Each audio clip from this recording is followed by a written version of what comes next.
on my mind a lot. Don't need no time watch. I don't know how I got you in my party spot. Yeah, that's babe, need you every day. You like my oxygen. Make it seem like the barging down. Got my heart no barging in. From the bed to the floor to the couch. Might wake the neighbors up. Break you in and break you out. In the end, we're gonna make. Hi, everyone. Jim and Deanna here with a new episode of All Time High. How are things going, Deanna? We're moving the market right now. Yeah, listen, I love the market. I mean, it was up, it was down, it's up. It was so much fun to watch, but like to sit there. Okay, so let's just say this. We said Bitcoin had 30% gains in the last week. So just to put that into perspective for people, if you had $5,000 in Bitcoin, you made $1,500 in the last week, right? And to me, you only get this kind of opportunity if you're an accredited investor. If you have like the money to invest in blue chip stocks, right? This opens up the playing field to everybody. And I don't know why. I mean, you guys, you should be looking into these opportunities. That's all I want to say. These opportunities are right in front of you. Take them. Yes. And I'm just going to add nicely, kindly, in a friendly way. We don't know your risk tolerances. Do your own research, not financial advice. There is, though, no matter how you cut this, huge opportunity out there if you have the resources, but don't ever take a position that's going to wreck yourself or your family. Yeah. You know, be smart about it. Leverage is a dangerous thing. Yep. Not encouraging or discouraging. Just say, hey, heads up with what's going on. Speaking of heads up, let's take a look at our favorite chart, what we've been tracking this whole time. And you mentioned it. The greed was up yesterday. Oh, it's down a little today. The greed is up yesterday. You know, I've actually known people who have like refinanced their houses and put money in Bitcoin or so. Like, I don't think people should do something like that. I think that's a very high risky thing. But, you know, if you can find a little bit of money here and there, there's nothing wrong with throwing it in. Yeah, no. And I tried to do that. I wanted to use the assets that I had to help, but I was a little bit ahead of my time. You know, that happens occasionally. Sure. But look at this last 7 days. I think that's the big thing. And for the top two to get those kind of percentage gains, we understand what's going on with Bitcoin. Do you want to talk a little bit about Ethereum? I mean, it's made the news quite a bit lately, and then we'll jump into some other dynamics that are going on and shaping the marketplace. Yeah, well, first off, Ethereum's gains were huge as well. And again, you look at so when you're evaluating if Bitcoin's at 60,000 and Ethereum's at 2,000, chances are Ethereum's going to double before Bitcoin does. Not guaranteed, but there's a likelihood of it, right? So when you start getting into these smaller things, now obviously the use cases between the two are very different because Bitcoin's considered a monetary, whereas, you know, Ethereum has different levels of uses. So, you know, you just when you're weighing what you want to invest in, those are the things you have to look at. But you were saying Ethereum in the last week, as far as what specifically were you? Well, basically, I think that part of the volatility of it was there was indications that the ETF for Ethereum was not going to be approved. And then it's done like a cartwheel and turned itself upside down and all around. And all of a sudden we're looking at the likelihood that it is going to make its way to an ETF, which would just be a huge amount of capital that would inflow to it. So I think that's the dynamic, at least driving what's going on in that piece of the puzzle. Yeah. I mean, think of how much the institutional money moved Bitcoin, and now think of how small the market cap is for Ethereum. So if the ETF goes through, more likely than not, that type of influx of money is going to show a significant increase in the market cap. No doubt. And, you know, it's interesting. I wanted to take this ETF conversation over to a new location. Speaking of all-time highs, we're going to get there in just a second. I want, and for listeners, if you're our viewers right now, check it out in just a minute. Towards the end of this video, we're going to play an interview that is going to bring something home that happened this week, but the conversation was almost a year and a half, 2 years ago. And the outcome just happened, and it's with this, Deanna. Basically, we've got a new changing of the guard, if you will. Did you see this one? I did. Yep. And if you take a look, Michael obviously ran Grayscale, and I believe he was the one who established the Bitcoin ETF off the top. Yep. And with Chase and Coinbase. That's right. Well, he's going away. He's moving on. They've named his replacement. And I always think, you know, as I scroll through to the bottom, I get to the numbers real fast. And if you remember once, and we've talked about this, the 1.5% percentage fee on the Grayscale BTC ETF caused a lot of outflows from that particular product once the broader market received the spot Bitcoin ETF approval. Fair enough? Yeah. And what I think is hugely important from an analytical perspective, he started out with this company kind of at the entry level, helped build it up from a $60 million investment class, like that was the assets they had managed, up to 30 billion. I mean, think about that kind of a gain. Yeah. That's huge. And so you go, wow, how did a guy who took it from this 60 to million, let's be clear, million to 30 billion, all of a sudden he's leaving. And the reason is, if you go further up, they have seen over 17.5 billion in outflows since all the Bitcoin ETFs got approved. In other words, their fees were just too high for when the institutions came in. Yeah, well, okay, so think about it. I don't have to pay anybody to buy Bitcoin. I don't have to pay anybody to hold it. To me, okay, I kind of get it in the sense that maybe older people who have money and they don't understand electronics and they don't want the hassle of it, but it's such an unnecessary step. You can grab Bitcoin yourself. You can hold it yourself. You can store it yourself. You can sell it yourself. Like, you don't need that third-party mediary. 1.6%. I mean, you think of like $1 million and you're talking billions. So what's 1.6% of $17 billion, right? I mean, that's a pretty significant chunk that you're paying a company unnecessarily. Now, don't get me wrong. I respect the hustle, because that's essentially most of my business model is find that opportunity, be the intermediary, connect the things, make it happen, and take a little bit off the side. But, I can't blame them for wanting to make money, but for the people who don't want to spend it, they don't have to. They can do it on their own. Yeah. So here's a guy who got all the way from, up to the, let's call it the billions levels, but then he lost 17 billion off the top. And so he went to his all-time high right in January of this year as the lawsuit against the SEC. I mean, when the judge came back and said the SEC was being arbitrary and capricious in their application of the law to the request for a spot Bitcoin ETF, you kind of had that preliminary indicator was like, hey, if y'all don't figure this out, we're going to figure it out for you. Yeah. And I've just given you, SEC, the answer that you don't want to hear. And it got pushed through, but it got him pushed out, ironically. And sometimes you do sacrifice for the greater good. I mean, part of being in the all-time high group is you're looking for the greater good of the community. He obviously profited from it. He obviously did well from it. But I mentioned that as the CEO of a $60 billion company, how much you think you make? I don't know, but I think what got him let go, not only was it coming off that all-time high, but there's this interview that I'm about to share with you that happened with Peter McCormack and him. It was a podcast, seemingly a friendly little get-together. They knew each other. But before we get into that, and we're just going to show that in just a minute, I know that you've had some experience, some meetups with Peter McCormack. I have too. Do you care to share any of that with our listeners out there? So I actually met Peter for the first time at Bitcoin 2020. I think it was right before COVID had hit in San Francisco. And we just ran into each other a couple times. And then maybe about a year later, 2 years later, we actually happened to be speaking at the same conference together in Uruguay, which is the LA BitConf.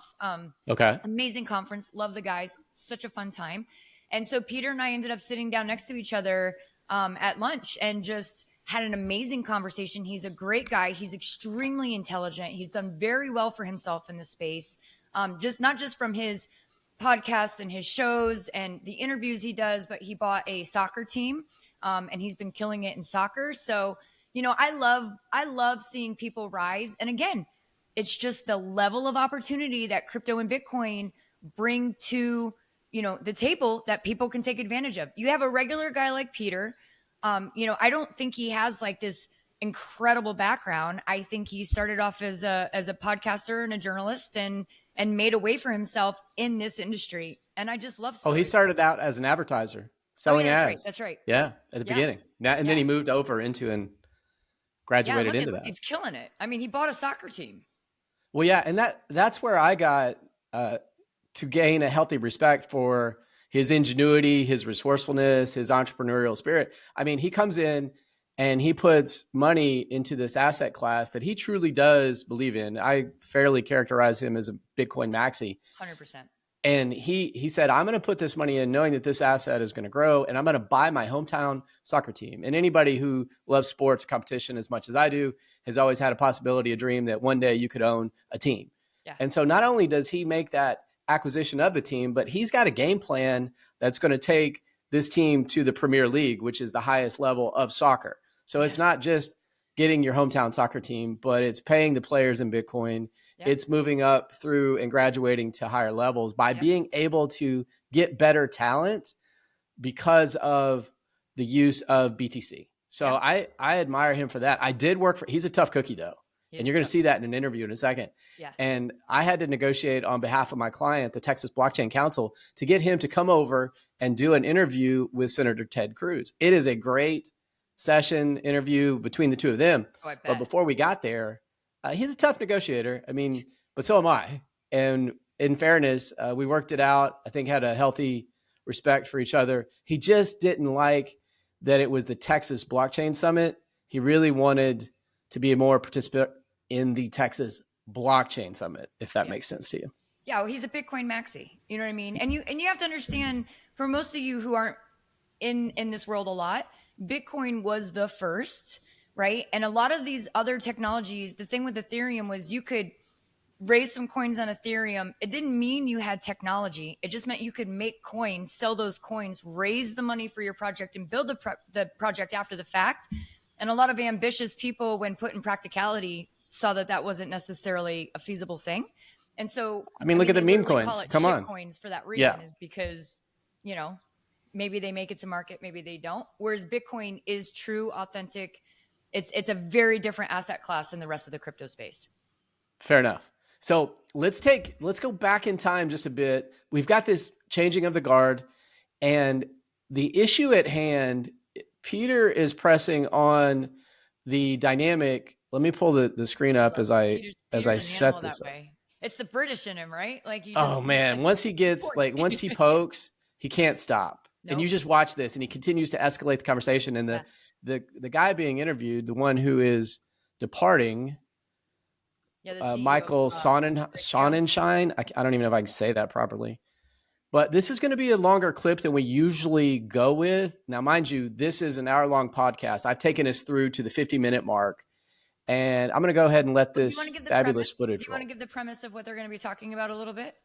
Yeah, I think that's fair. So what they're going to be talking about, there are multiple companies that are held by Barry Silbert, who Digital Currency Group, I believe, is the name of the parent company.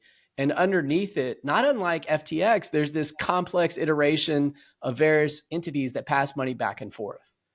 And so while the Grayscale group is doing well with the spot Bitcoin ETF, one of the other companies that Silbert had filed for bankruptcy, and they're both under Silbert's umbrella. It just so happens that Sonnenshein is responsible for one of them. And as they kind of work back and forth to commingle assets with the other company, he's playing dumb. And at one point, you'll see it coming up soon. Peter McCormack says, I don't really think you're telling the truth. Yeah, I love it. Get him, Peter. Get him. All right, here we go. Let's take a look or take a listen. That's only part of the story. Do you think it's ethical what's happened to Gemini Earn depositors and Genesis depositors, that they now have, facing the fact they have no access to their funds? This is a range of people that could be massive high net investors down to the little guy. Bear in mind, I've got Gemini as a sponsor. I've read the emails of people who've lost their funds, cannot access their funds. No, it's exceedingly disheartening. No, that's not the question I asked. I asked, is it unethical? What part of it is unethical? The Genesis were offering uncollateralized high-risk loans, which have now propped up the AUM of Grayscale. I mean, Genesis extending loans that made their way into Grayscale products is one of numerous ways that the Genesis loan book was used. You're avoiding the question, though. I'm saying, not at all. Was it ethical? I'm trying to ask, what is unethical? I think it's unethical to offer loan, and it's a separate business. Right. I'm just asking you. Yeah, so that's what I'm saying. You're asking the wrong person. I didn't make the loans. Grayscale didn't make the loans. But I'm not guilty by association as a result of it. Well, you're part of DCG. You're part of the group that allowed this to happen. So you are part of this. You may be part of Grayscale, but Grayscale's AUM is propped up by what I would say unethical behavior, potentially fraud. Okay, Wow. we can argue about whether it's unethical fraud, but it's certainly unethical what happened because people now do not have access to their funds. The loans that were issued that are uncollateralized to high risk firms who didn't have the collateral and were therefore told if they could have these highly valuable loans as long as they buy GBTC. That is unethical. But I would say that's unethical behavior. Would you say that's ethical? I am not aware of someone who said you can have set loan if you do X or if you do Y. Well, I'm aware, so I'm telling you. Do you think it's ethical? Are you one of the people who took the loans? Nope. So then how are you aware? I'm aware. I'm just okay. Look, hypothetically speaking, right? You have to take a giant step back, right? Then you have to look at the Gemini Earn program, right? So Gemini Earn had X number of investors who were depositing to Gemini, click the Earn button to earn yield on their crypto. Yep. I flipped the question back to you. Was it prudent of Gemini to then, as a counterparty in the early stages of where crypto lending was and still arguably is today, was it prudent of them to put all of their customers' deposits for earning interest to a single counterparty? I mean, I would ask Tyler and Cameron themselves if I was with them. Right. But they're not part of DCG.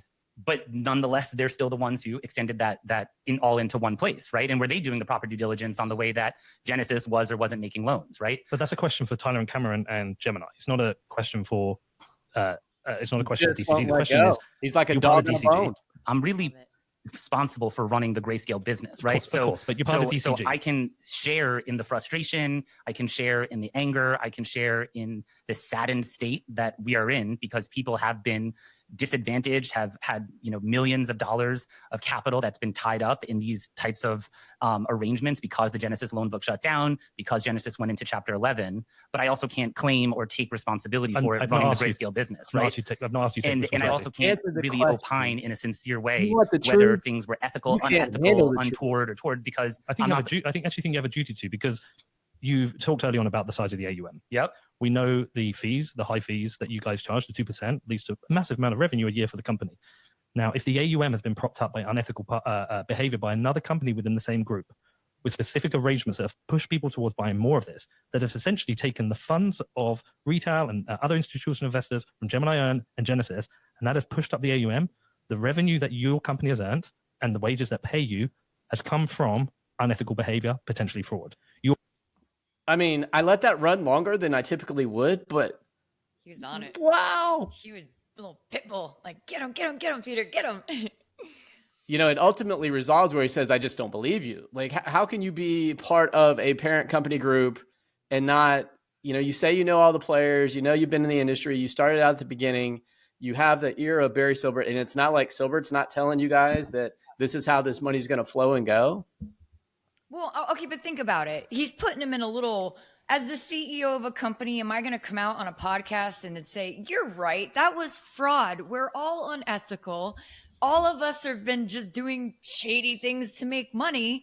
Thank you for bringing it to light, Peter. Like that puts the CEO literally behind jail, right? He can't publicly even admit it, even if he knows that it's true. So he kind of had him in a corner anyways. I mean, you wouldn't admit to something like that in public. I mean, the first thing your lawyer would say is shut up.